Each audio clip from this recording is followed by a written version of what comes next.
Welcome to Adapt NCLEX. There's some concept that shows up on the NCLEX, and when it shows up, it will be what? Next generation NCLEX concept in terms of case study or risk reduction. One of them, tumor lysis syndrome. Today, I'm going to make it easy in a very short form, small lecture. Then we do questions. Everything you need to know in one video. Let's get to it. Buckle up. First, what is tumor lysis syndrome? The word tumor tell you it's about cancer. Lysis means you're breaking something down. Syndrome is a collection of symptoms. You see, you know it just by breaking down the words. Tumor is a cancer cell. Lysis, breaking it down. Syndrome, collection of symptoms. What is going to happen? You have a tumor cells that dies. When it dies, the content of the cell is released into the blood.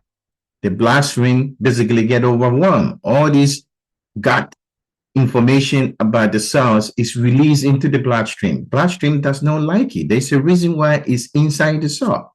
And therefore, what happens? Your bloodstream is polluted with bad stuff.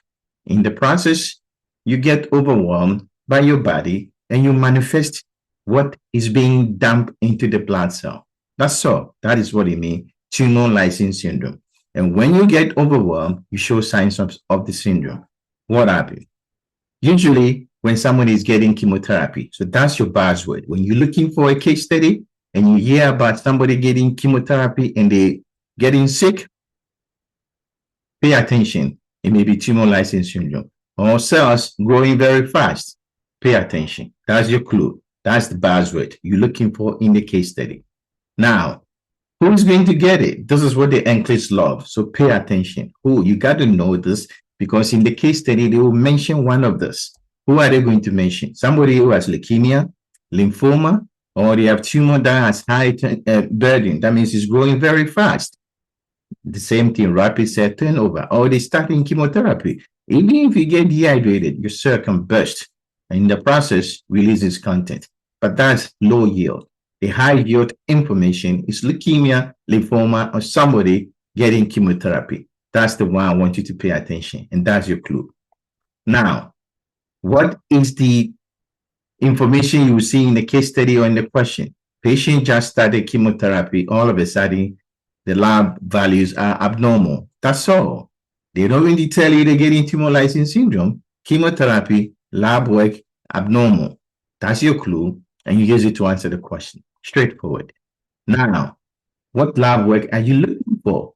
This is what is high yield. This is the NCLEX meat that you will see because there's a lot of information it can ask you. Risk reduction, physiological adaptation, and a management. So the bulk of your test will be based on lab value associated with tumor lysis syndrome, whether you are in a nursing school or you're taking the NCLEX. Fecal calcium. What are those symbols means? This is what they means. You're going to look for potassium, phosphorus, uric acid, and calcium. Why? Potassium, phosphorus, and uric acid are inside the cell. And you have to underline the pathophysiology. If this is the cell, you have a bunch of potassium inside the cell. It's okay here. Phosphorus is a lot of it. Outside your cell, potassium is low. That's why our potassium is maintained as normal compared to the inside. Our phosphorus is really, really high inside the cell. Your uric acid is coming from the DNA. So there's a lot of uric acid inside the cell. So you can see potassium inside the cell is very high.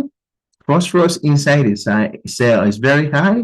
Calcium is very low. You have high calcium outside the cell. In the process, when the cell bursts open, all the content get released. Potassium get released. Phosphorus get released. What? DNA get released. But your calcium, because it's high, these low calcium, these get diluted and your calcium go down. This is the key. Phosphorus, potassium, and DNA increases because there's more inside the cell. And when they go out, the level increases.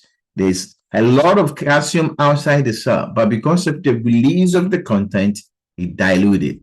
So pay attention to the changes. Very, very important. High phosphorus, high potassium, uric acid, but your calcium is low. Why? This is the idea of explaining to you. The release cell from dying, right? That's the potassium, and the phosphorus and the calcium. The calcium is because it's being binded to the phosphorus and is being diluted. And that is what leads to what? Low level of what? Calcium, dilution and binding. Therefore, what should you pay attention to? These combinations indicate tumor lysis syndrome. Clinical manifestation. You have to know if your lab work is low, what is going to happen. This is what I call risk reduction. You see the lab work and then you interpret it. So you got to intervene, immediate intervention.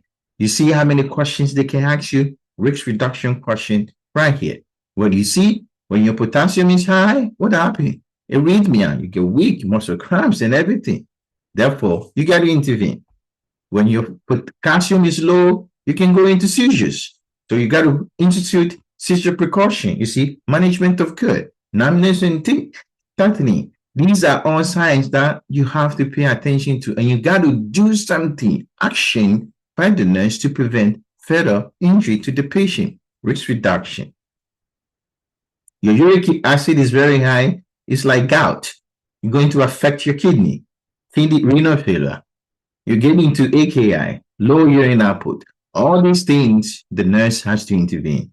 And when you see them, remember, this is the way they're going to ask you. Which finding require immediate intervention? This is what you're looking for. This is where the risk reduction happens when it comes to tumor lysis. It's not enough to know what lab work they are, but what do you do when you see those lab work and when do you intervene? We will see questions and we can analyze it. Now, the management, since you know what is going to happen, how do you treat it, right? Physiological adaptation. Things has changed, manage it. We're going to give you a bunch of fluid to wash everything out. Don't give them furosemide. Don't do that. Don't give them furosemide because you need to give them fluid first before you give them furosemide to wash it out. But we got to dilute everything. So a lot of fluid, IV fluid, aggressive.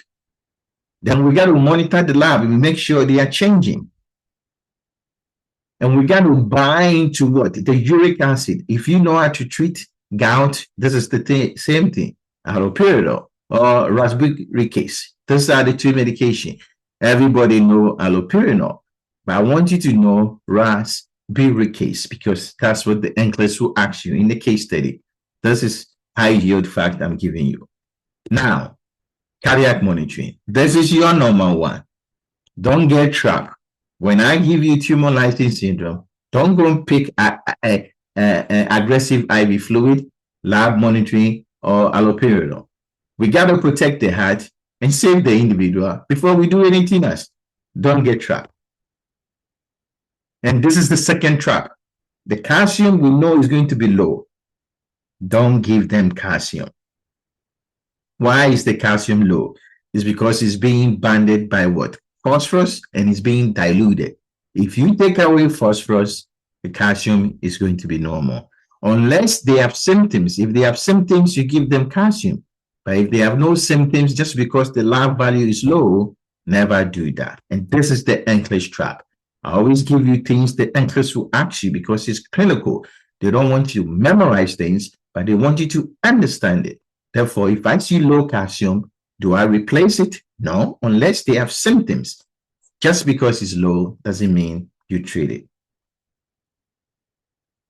This is the red flag. When you see this, don't do anything. Don't teach the patient. Don't try to manage it. Call the doctor. ECG changes and seizures. Notify somebody. Protect the patient.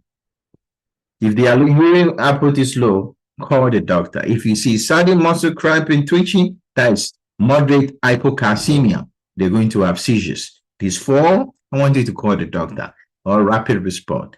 Don't do anything. There will be answers to trap you. You need to call the doctor. I'm giving you questions, information to be able to answer the questions. That's the best way to learn from this. Now the memory trick, we already know. What is that? If the tumor pop, your lab value goes up and go down, which is what? Potassium high, phosphorus high, uric acid high, and your calcium go down. And you know how to manage it. Now that you know everything, let's apply to questions. I yield English practice question. Don't panic. Just look at the answer choice and the question they've given you. Make sure it makes sense. What is the question? Which laboratory pattern is most concerning? There is a word there. Don't pick anything. What is most concerning for tumor lysis? That means it has to match completely. And this is caring for a client with what? Non-Hodgkin lymphoma. Don't run away that I don't know. Hodgkin lymphoma doesn't mean you got to ignore the question and pick something else. You know the answer. It means lymphoma. It was started yesterday. Like I told you, patients start chemotherapy. All of a sudden, abnormal lab work means tumor lysis syndrome. What are you looking for? I have a cell that burst open is going to release its content, and then I'm going to look for lab value consistent with that. I told you calcium go down, potassium go up, phosphorus goes up, and DNA go up, which is uric acid. Calcium go down because of dilution and because phosphorus bind to that. This is normal by strategy. I'm not even going to look at the rest of the question. Answer choice. I know this is low. I see potassium is high and phosphorus. This looks like a good candidate. We never talk about sodium. Don't go there. Magnesium. We never talk about magnesium. You see how you answer question? Just sticking to what you know. And therefore, number 2 is the right answer. What is the priority nursing action? That's the most important.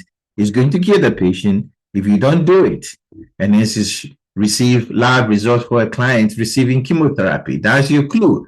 I told you when you hear about lab and chemotherapy, unless it's about infection, most of the time it's tumor lysis syndrome. If they give you electrolyte, potassium is high, phosphorus is high, calcium is low. This is consistent with what? Tumor lysis syndrome. What is the priority nursing action? Stop the video, pick your answer choice, and let me know which one you pick. I will give you IV calcium gluconate. I will encourage oral fluid. I will place the client on cardiac monitoring and recheck lab work in 4 hours. What do you think? Tumor lysis syndrome. What do you think? I know you picked the right answer because you watch Adapt English, because you master the concept. We should not check lab. Calcium gluconate, I said, don't give them calcium just because it's low. They don't need oral IV fluid. They need IV fluid, aggressive. We got to protect the heart first. Potassium, 3 is your right answer. Cardiac monitoring is number 1 before even you manage them. Which medication is most appropriate to prevent complication? Preventing complication means they have tumor lysis syndrome, and we're preventing what is going to happen. Risk reduction, that's your team, pharmacology, right? And next reviews provider order for a client at higher risk for what? Tumor lysis. That means the patient may have tumor lysis. What can you do? You see what I told you about? Risk reduction. Patient has a higher risk of what? Tumor lysis syndrome. And therefore, what can we do? I'm rewriting the question. I'm showing you how to answer the question. You can anticipate the question. He's saying, which medication is most appropriate to what? Prevent complication. That means we're doing something to prevent the risks associated with what? Tumor lysis syndrome. The patient does not have tumor lysis syndrome now, but we can do something to prevent. In case they get it, it will help. Did you give them furosemide to prevent complication? Allopurinol, calcium carbonate, and sodium bicarbonate. We never talk about sodium. Forget about it. Calcium carbonate. Why do you want to give them? Unless the calcium is low. The question never say anything about calcium being low. Allopurinol is going to bind to the DNA if you're happy and prevent you from having kidney injury. That's a good thing. I'll pick that one. And then furosemide is irrelevant, right? You have to give them fluid first before you flush them out. Therefore, number 2 is the right answer. What is your score so far? Let's say it's number 4. Which findings should the nurse expect? Select or apply. A nurse is caring for a client diagnosed with what? Tumor Lysis Syndrome. This is SATA question on Tumor Lysis Syndrome. Selected apply. What do you expect? Muscle cramp, seizure activity, decreased urine output, bradycardia, tingling around the mouth. What are you going to expect when you have Tumor Lysis Syndrome? Stop the video, pick your answer, put down in the comments, let me know, and by your score. But we know what is going to happen. Tumor Lysis Syndrome, I see K go up. Do I see anything here? What is going to happen? Cardiac arrhythmia. We never talk about bradycardia because arrhythmia, no bradycardia. Your calcium is going to go low. You're going to have muscle cramps, seizure disorder. Your DNA is going to destroy your kidney, decrease urine output. Your calcium is going to go low. You have tingling around your mouth. Therefore, what do we expect? Muscle cramp, seizure activity, decreased urine output, and tingling around the mouth. Just because you see bradycardia doesn't mean it's the right answer, even though it's bad. There is no bradycardia. There is arrhythmia. Hyperkalemia does not cause bradycardia unless you're already dead, right? So this is usually 1, 2, 3, and 5. And the last question. NS is caring for a client receiving chemotherapy for leukemia, which finding require immediate intervention. The key word means immediate. I've seen a lot of students, nurses, make a mistake when they see immediate. That means you pick an answer that is going to kill the patient if you don't do anything about it. Which of this? Patient receiving chemotherapy and you see this. Peak T wave, twitching, urine output of that, nausea, numbness in the fingers. This is the same thing as paresthesia. Which one would you pick? I know you know the answer. Pick down your answer. Put it in a comment. But peak T wave means hyperkalemia, bad problem. Muscle twitchy means severe hypo or moderate hypocalcemia. Pick it. Urine output, kidney injury. Mild nausea, no. Numbness in the fingers is a mild hypocalcemia. It's like paresthesia. It's not immediate. It's a warning sign. You got to do something, but you don't have to do something right now. Immediate intervention means 1, 2, 3. This is the adapting class. 1, 2, 3 are your answer. Adapting class, Tumor Lysis Syndrome for nursing students and the NCLEX. Give you all the NCLEX practice questions and NCLEX questions and answers associated with it. We talk about the lab values, how to recognize it, so that when you see next generation NCLEX or standalone question regarding risk reduction, physiological adaptation, you master it.